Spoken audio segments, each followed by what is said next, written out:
Hello and welcome to this episode of the Lost Soldiers Podcast. I am Shay Malik Abdullah from SaveCedarGrove.org. Per the norm, here with me today is the lovely and delightful Dr.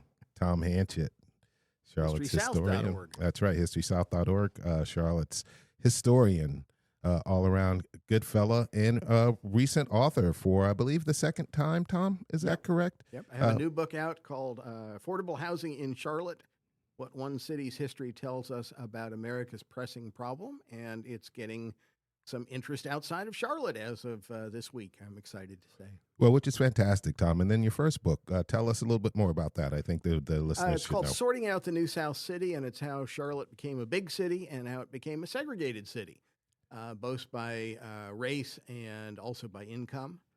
And it is something that I wrote well over 20 years ago and is now out in a second edition from UNC Press. So I feel authorful. You are authorful, and what a fabulous book and fabulous topics, which brings us right in line with what we're doing here with Cedar Grove, the things we've been learning, and how that veteran experience in the military scenarios that, chimed up or came here or related to Charlotte are all really fantastic and lead us to such wonderful stories about our soldiers at Cedar Grove, our veterans that live and rest there. And to that end, we're happy to introduce today our guest, Mr. Doug Compton, the cemetery man, amongst many other things, as he stepped up really big with Cedar Grove and has given us some great insight on the research, what's happening there. We've been able to discover new veterans. Doug is prolific with helping us keep our website, SaveCedarGrove.org, up to date and informational. So, Doug, please say hello to our audience and tell us a little bit about yourself. Well, hello, Shay, and hello, Tom. And you didn't introduce me as lovely, so I just want to know, next time if I come on, I want to be the lovely Doug Compton. Hey, I spent a lot of time with Tom there, so That's true. That's true. So I am, a cemetery geek, if you will. I focus mostly on research, digital documentation, do some cleaning, so I'll do some headstone cleaning, some grounds cleaning, starting to get a little bit into if a marker is down or cracked, we'll do a little bit of minor repair, but I just don't feel I have the skills yet or the training yet to do that. So most of what I focus on is, again, research and digital documentation. Been doing a lot with Cedar Grove. So I am going through historical records trying to verify all the folks that we think are buried there. Wow. And some of them have headstones. A lot of them don't have headstones. Yep. So right now there are 122 markers in Cedar Grove. So a marker could be a headstone. It could be, sometimes you'll see these metal plates that are supposed to be temporary from the funeral home until a real headstone gets installed, but many times a headstone won't get installed. So there are 122 markers. We think, or I think, based on the research that I'm doing, I am still plowing through this, trying to verify everybody.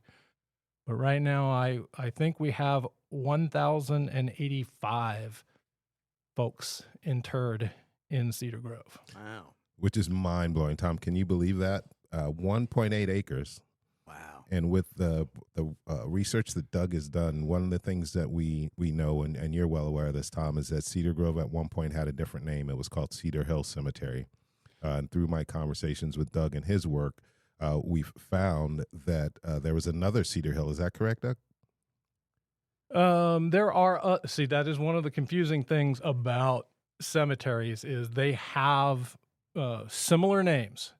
So you got to be real careful about making sure you're in the right one. There is another Cedar Grove.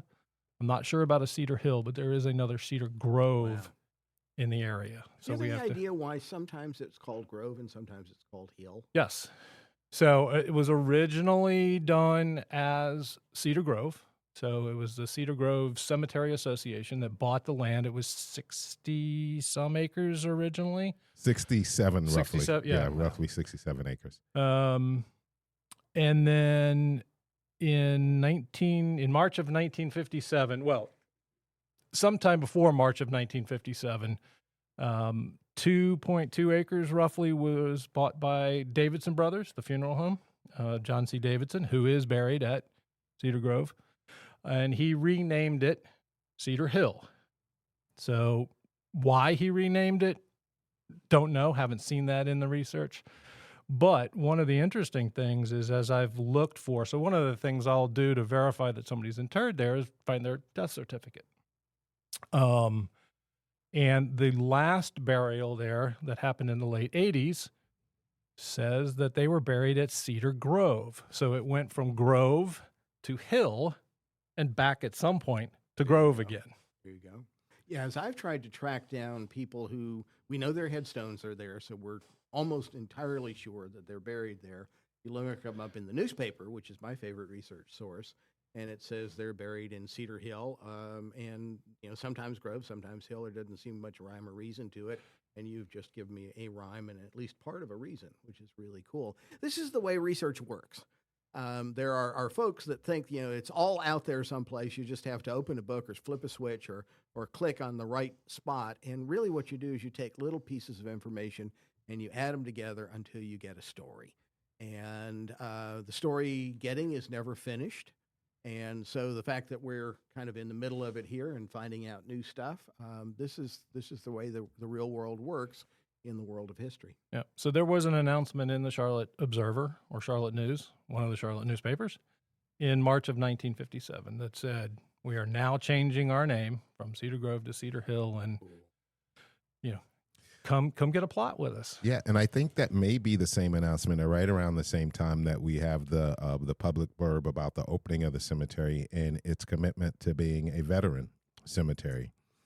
We also had some indication of that in the very early days, is that was the intention for Cedar Grove, was to be a memorial cemetery for the veterans that served, particularly the African-American veterans that inhabited that area in the part of Charlotte known as Brooklyn, where our urban renewal took place.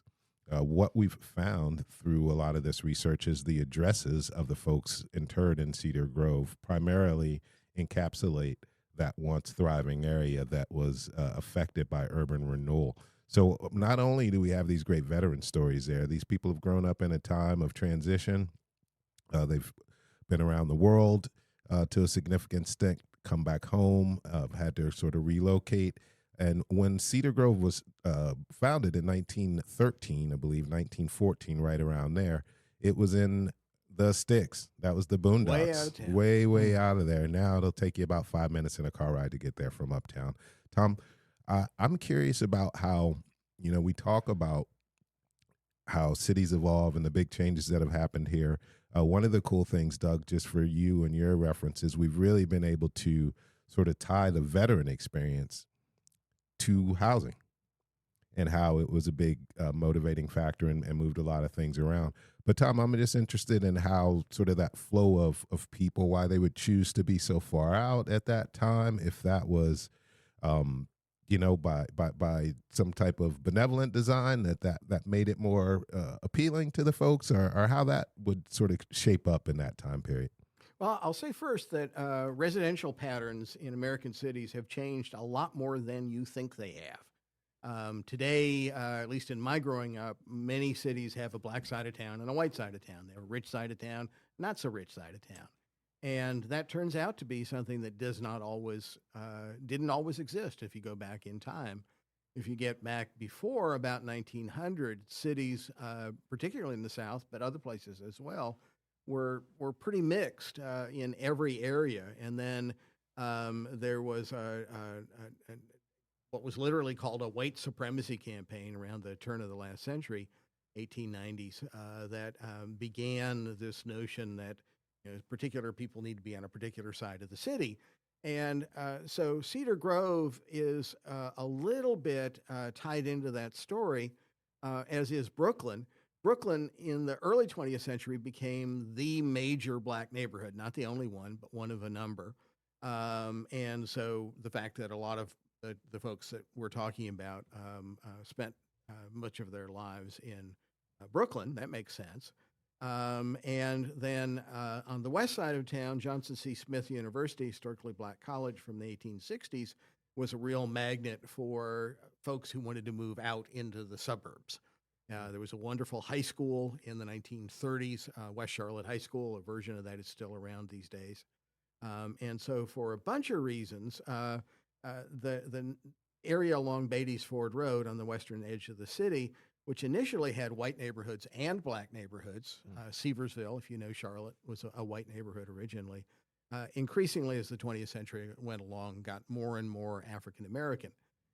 So the folks at Cedar Grove or Cedar Hill were black entrepreneurs who I think were doing good by doing well.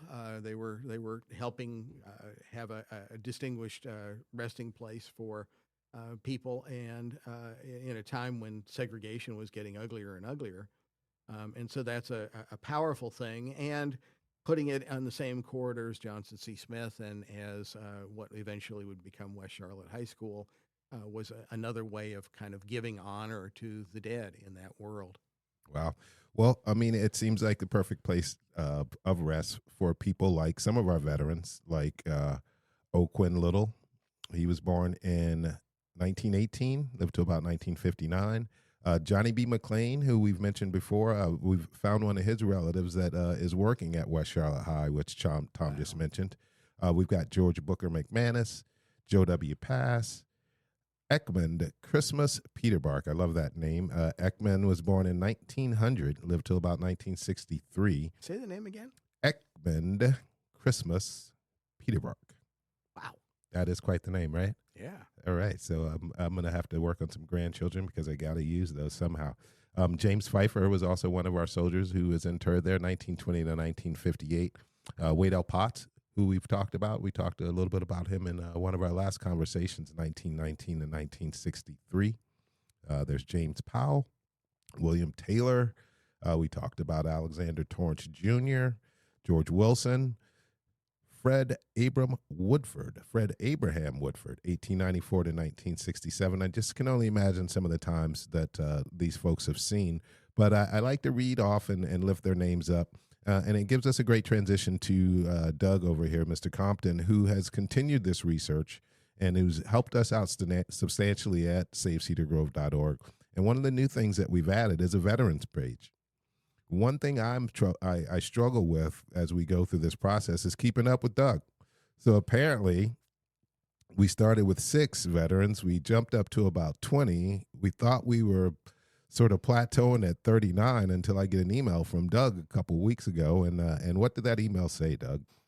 Well, right now I've identified 50 veterans interred at Cedar Hill.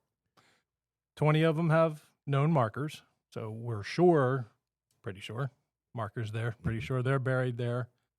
So that leaves 30 with no grave marker. And of those 30 with no grave marker, I have found 20 with about 20 with the military headstone application. So they have submitted, at some point, somebody submitted to get a military headstone and for them. This is part of the veterans benefit world that Yes. I know nothing about, and we're learning about that today, but also back in the past. Talk more about the headstone thing. Where do you find that material? So a veteran can get a free headstone from the VA. There are a couple of requirements. They have to be honorably discharged or have passed during active duty. There's 2 other requirements, and I'm not exactly sure, so anybody who wants to fact check this, there is a time period, I think it was 1990 and beyond. If you have a private marker, you were buried after 1990, and you have a private marker, you can still get a free military marker. If you have no marker, you can get a free military marker. They come in different shapes and sizes. right? So I think we're all familiar with Arlington Cemetery. Mhm. Those are what they call an upright marble. Essentially identical, just rows of these. Absolutely. Yeah, and they are consistent. I mean, go to Cedar Grove, you will see upright marble markers. I think what's interesting, there's one that's been pulled out of the ground leaning up against a tree Yeah. in Cedar Grove. I don't think people realize how large these things are. They are almost 5 feet tall. Wow. You know, I mean, you go to a cemetery and you only see the top foot and a half, 2 feet, but they are quite large.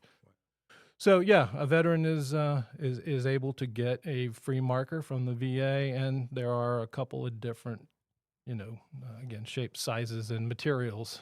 Generally, granite, marble, or bronze. Well, go for it, Tom. Where's the database? How did you stumble upon this? How do I find this? So I have 3 sources that I use most of the time. So Ancestry.com. I do have it's a And paid, that is the paid subscription. online Sure. way of doing research. And if you're interested in your own genealogy, it's really cool. But it also has access to digitized newspapers. And so I've never used it to look at my own family, but I use it all the time to look up everything else. Sure. Keep going. Sure. So Ancestry. So Ancestry, Family Search, which is like Ancestry, but it's free. Most of their stuff is available online. Some stuff you have to go to a physical location to get. And you mentioned newspapers. So newspapers.com is a site that you can get through your Ancestry subscription. So there's a level of subscription with Ancestry that you can get. Newspapers.com. You can get your own newspapers.com. But also there is a military one called Fold 3. So now Ancestry will have most of the stuff that's on Fold 3. So when I'm looking for a military headstone application, And you're saying Fold 3, spell that. FOLD and the number 3.com. Okay. Fold3.com. And that's all the military records. So if you're doing military research, that is an excellent site to get a subscription for. I mean, you can get, muster rolls and all sorts of stuff back to the Revolution. So lots of details there. So do you open these up and just start pumping in names, or pumping in Cedar Grove, or pumping in Charlotte, or Yes, walk us and through yes. okay. So it depends. So I will, if I'm searching a cemetery where I don't know, let me take a step back. A site I use a lot is findagrave.com. And that's kind of like Wikipedia for people who like gravestones. Sure. Because people go out and they'll transcribe what's on the gravestone, they'll put it up, take a picture, and then other people can add information to it. Correct. So, and it is organized by cemetery. And so there are a lot of people, it's crowdsourced. So you've got to verify what's there. Make sure, don't take what you see on Find a Grave as the end all be all. Just because it says your grandmother died in 1924 on Find a Grave, it may not be the date she actually passed. So on Find a Grave, there have been a lot of people who have found folks that are supposedly interred at Cedar Grove or Cedar Hill, depending again on the time frame. And so I initially started with that as my base. I would go find a name, and then go to Ancestry, Find a Grave, or Family Search, or if military, Fold 3, or newspapers. Find an obituary. That finding an old obituary is great on newspapers.com. So I will use Find a Grave, find a name, and then start researching the name. I like Ancestry. Again, it is a subscription, so you do have to pay for it. But the nice thing about it is it has lots of different types of records. So I can get a death certificate, which is generally what I try to use to find out if, in fact, somebody is interred in a particular location. And that's public information. There are ways to get it through your local government, but being able to sit at your computer and open up one window and look for all of this stuff is a powerful advance for historians. Exactly. And, again, I can search by name. So if I have, if I'm looking for where Tom Hanchett is buried, I can search by your name and dates, location. But I can also search if I don't know. I can go to the death certificate database for North Carolina and search for Cedar Grove and see who I have, or Cedar Hill, or Cedar. Again, one of the things you got to be careful of is don't put too much search stuff in there because it will not give you all your results, because somebody may have transcribed something incorrectly and not come up in your search terms. So. Well, that's really, again, I love to have you on, Doug, so we can share with folks, your process and how we've been able to make so much progress over there. I wanted to ask you, Tom and I both have sort of examined our own lives and past, and we've identified some military connections. My grandfather, of course, we always talk about his relationship to Wendell French, who is interred at Cedar Grove, and that they served in the same unit. Tom's father was a clerk in World War II as well, apparently in Africa, which is awesome. And I'm just wondering what sort of military history you may be associated with, especially spending time growing up in Washington, D.C.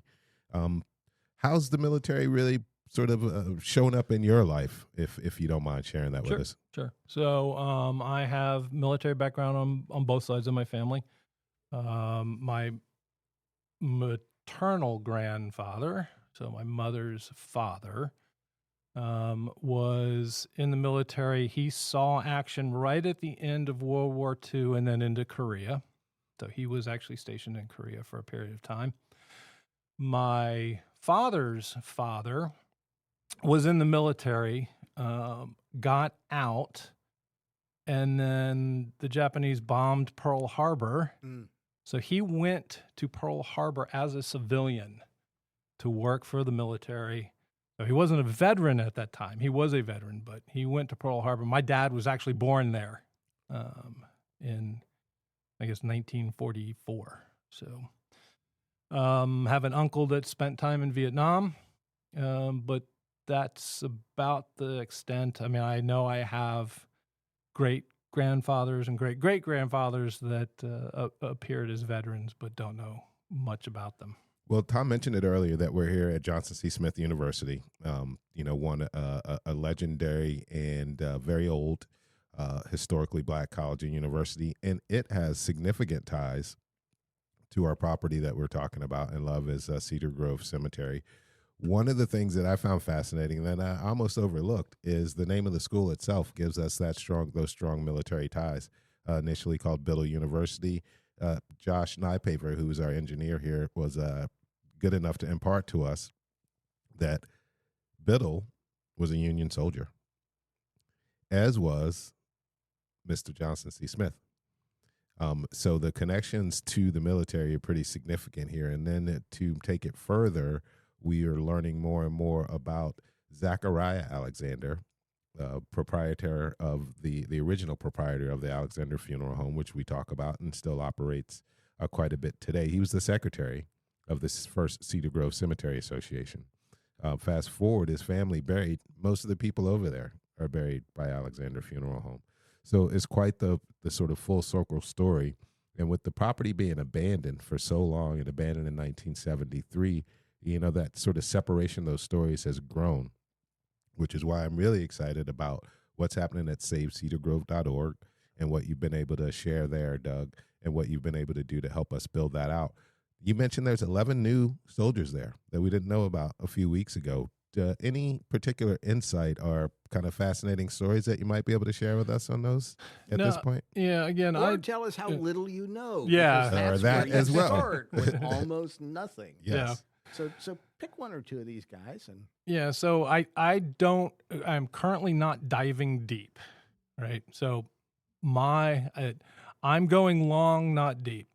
I'm trying to verify what we believe of 1,085 souls interred there. wow. So again, I am going through death certificates, obituaries to find Cedar Hill, Cedar Grove. on those. When I find, so there are a couple of ways to find if somebody was a veteran. Death certificate, many of them will ask, was this person ever a veteran? So when I see that, we may have identified a veteran we didn't know about. Again, by using Ancestry, when I search on someone's name, their military records may come up in that. So we may not know that they were a veteran until we do a search on them. So right now, when I see a veteran, basically what I'm doing is identifying that they are, marking that they are, and then moving on to the next one, because I'm only into I'm doing all this alphabetically, and I'm only into the H's. So I still have a lot of verification to do that Wow. these folks Labor are of true. love. Labor of love. This is not paid work. It is not. It is not. But It pays off. I love doing it. Yeah.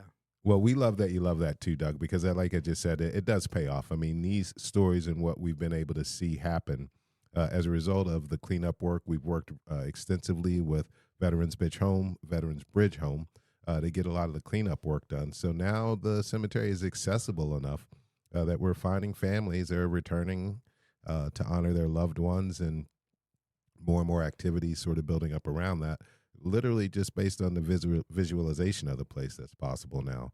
So, Doug, I know you've had some run-ins, and I've had a few kind of anecdotal bump into folks who are really appreciative that the property's there, and it's wonderful to see them show up with a group of flowers or the like. Doug, have you run across any of that or found any interesting stories from the folks that know the interred? Sure. In fact, we were at a cleaning event. When was that? March, April?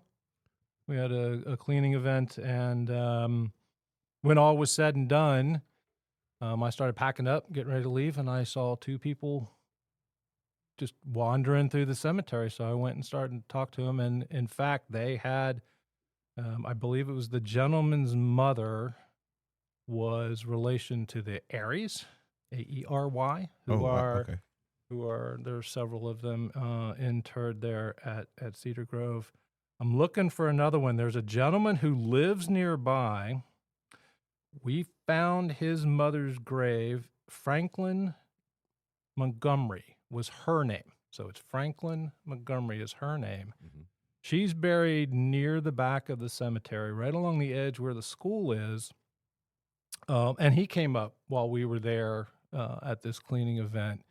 And so we cleaned his mother's plot and photographed it, recorded it. And he says that his brother has ordered a headstone for her. So hopefully a new headstone will get installed. He told me it was going to be delivered in July. So it'd be interesting. I'll have to go out there and see if they've done it yet. We'll definitely have to follow that story up. That was Mr. Bobby Sanders who reached us through info@savecedargrove.org. So if you have some information, no family members, or can share any stories related to what we're learning there, please reach out to us at info@savecedargrove.org, and we may just get to give you a big thank you on the show live on air and talk about what you've been able to share there. So we know about the Mr. Bobby Sanders was a great story. Him being able to identify exactly where his mother was after decades of not being able to access that plot. I met him, and he walked right to the spot where he believed that she was interred, and we've sort of taken it from there. He reached out again to get that headstone done. So there is that opportunity for people to sort of return and kind of catch up on celebrating or honoring their family members that might be there. So we're just, thrilled to have you on, Doug, to share some of that information with us and tell us what's next. Like, what do you think, where do you think we're headed with all this in your estimation? I know that's a big question, but I'm curious, where could it go potentially?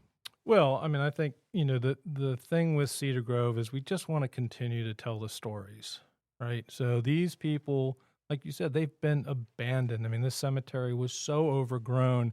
There are some pictures of Reverend Bruce, or whatever his name is, in one of the taller monuments in Cedar Grove. I am. Yeah. So it's 5.5 feet tall, and there are pictures where the overgrowth was over top of that monument. Wow. So continuing to tell the stories. I mean, every time we go out there, we find another headstone. When we were out at this most recent cleaning, we found 2 more headstones. In fact, we found one for what is now the earliest known burial in Cedar Grove. So 1913. Wow. Her name was, I should know this off the top of my head, Sadie Lodeholt. She was a 6-month-old baby that unfortunately passed 1913. But again, we're always finding new names, and we didn't know anything about Sadie. Wow. We didn't have a death certificate. We didn't have any information that she was buried there. We just saw this little piece sticking up above the ground, and we dug down until we actually found her headstone. So I think that's one of the other things is every time we go out there, we find something new, and we get to tell somebody else's new story. Well, you know what? What was really awesome is thinking about. God, it popped into my head and popped back out. But we've had some remarkable sort of finds and learning different things about the folks that are there and their internments, et cetera. One of the things that we really enjoyed and had a lot of talk about was Tom came across a book related to my grandfather and Wendell French's unit and their service. I was just flipping through here to see if I could find a section to take a read from, but that's not going to come up very quickly. So, Tom, what do you think the implications of this work could potentially be? I mean, are we on to something that can make a big difference here? Or are we just just having fun geeking out on this stuff? Lee, what do you think? Oh, probably a little bit of both. Okay. There's nothing wrong with that. But what impresses me is that we are well past a dozen of these episodes of the podcast. Thank you to Veterans Bridge Home, and thank you to Johnson C. Smith and the Public Library, all of whom have helped us. People are interested in this, and they want it to succeed. They want it to grow. Telling stories is such a powerful way of building community, of building connection, of banishing the loneliness which is out there at the edge of all of our lives. And this is a way of connecting with people. So I think that's a great thing. If you want to actually see the cemetery, Hildebrand Street, a little short street in Charlotte, toward the end of it, you'll find Cedar Grove Cemetery. So I don't know where it's going, but I do know that when I go out there, I know that it's a special place. And it's a special place because of the love that Sadie's parents or guardians had for her back in 1913. It's a special place because of the way that Zach Alexander used it as a springboard to build the funeral home that's a key to the civil rights movement in our part of the South. And it is a special place because of the work that Shea Abdullah and other folks are doing out there right now. So that kind of human continuity is what makes it a special place for me. Doug, how does it hit you? So this weekend, I'm actually going to go out and work with some families that have family cemeteries out in Gaston, Lincoln County. And the gentleman who's sort of oversees these 2 family cemeteries says, "Hey, we're having a potluck family lunch on Sunday. Can you come and talk about why you do this? Why do you go out when it's 90 degrees and there's bugs? And, what is it about cemetery preservation?" And I think one of the things is, as I thought about getting ready for this is probably the last physical thing we have left of who that person is, right? So their headstone is the last physical reminder that they exist. And if we don't preserve it, if we don't keep it, we'll lose them. We'll lose their name. We'll lose their voice. I read a book and there was a quote in it I really think summarizes this. It's every life holds an epic tale, even if no one alive remembers it. And that really sums up, again, back to the stories. If we keep telling these stories, these people continue to exist in our history. So I think that's what gets me about Cedar Grove is that we need to keep telling the stories of the people, like you all do very in depth with the veterans. Keep telling those stories because it keeps that person alive. Which is a fantastic transition once again, because now I remember what I was going to say. And it was related to the Airy family. That was a really interesting adventure we went on with that because we located so many Airies there. We've actually seen the Airy family in person. They showed up at one of our early cleanings and told us that this was the first time they were able to get back there in decades, and they went all out in really dressing up the burial plots of the family members they had there. And I want to say that they had almost 10. We were with them as they were building up a big plot of about 4 or 5, and the guy points over there and says, well, yeah, our other folks are over there, another 4 of them.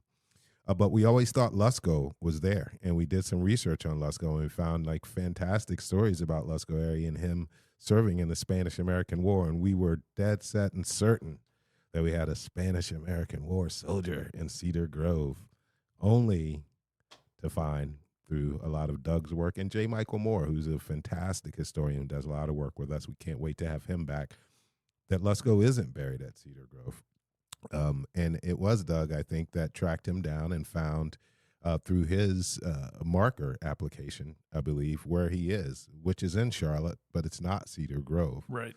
So I just thought that was a really fascinating sort of juxtaposition, and we got all excited. I was so tickled, so happy that we had found a Spanish-American war soldier with us. And after some research, we found out it wasn't, but his family's represented there. And we think that's exciting enough as well that they get to have those honors. That's a great place to wrap up. I agree. Doug, can we have you back sometime? Absolutely. This is great. Sure. Keep feeding me the names. I've got other things going on in my life. I haven't run newspapers for some of these people, and you may have, but if you have people that you haven't done that newspaper search, I like doing that because the stories are usually right there. These are African American people in the time when segregation, disrespect was at its worst, and almost all of these people show up in the newspapers. They show up in the obituaries, death notices, things that they did during their lives, and that too gives me hope that even when society is not as one would like it, the importance of individual people is there. I agree. And with that, let's, thank you for coming to be with us today, Doug. We look forward to continuing to work with you. We will continue to share all your exciting work and finds when we come to the podcast here and talk about our soldiers buried at Cedar Grove Cemetery. We like to end by shooting our thanks out there. So thanks to Doug Compton for coming out today. Thank you for Johnson C. Smith University and allowing us to record here. We look forward to doing many more episodes. Our engineer, Mr. Joshua Nye Paver, is doing a fantastic job. We're really excited to be working with him. Thank you to Dr. Cheryl Curtis Brayboy, Dr. Valerie Kinlock, who's the president of Johnson C. Smith University. And Tom, who else do we need to cover here? Thank you all for tuning in. We really appreciate it. That's it. And with that, we will see you next time on Lost Soldiers.